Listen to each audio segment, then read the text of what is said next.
Tila inilibing ng buhay ang isang sanggol sa Pangasinan na natagpo ang tinabunan ng lupa at mga tuyong dahon. Buhay pa nang naiahon at nadala pa sa ospital ang sanggol pero sa kasamaang palad ay binawian din siya ng buhay. Nakatutok si Sandy Salvacio ng GMA Regional TV. Maliliki.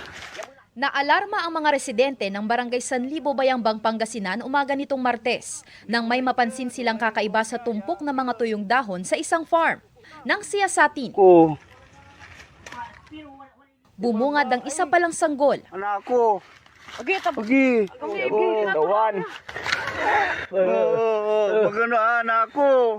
Kwento ng opisyal ng barangay, isang residenteng bumisita sa mga taniman ng sibuyas at mais sa lugar ang nagsabing nakakita umano sila ng dugo sa lupa. May nakita silang blood doon sa portion na lupa na sa may maisan.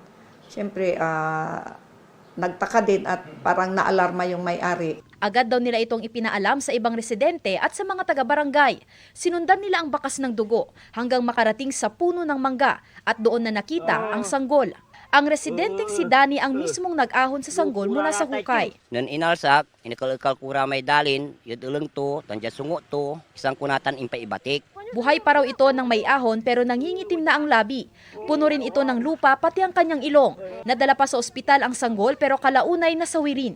Sa ngayon, tukoy na at hawak na ng mga otoridad ang ina ng sanggol. Sinisikap ng GMA Regional TV 1 North Central Luzon na makuhanan siya ng pahayag. Patuloy pa ang investigasyon sa insidente. Mula sa GMA Regional TV at GMA Integrated News, Sandy Salvacio, nakatutok 24 oras.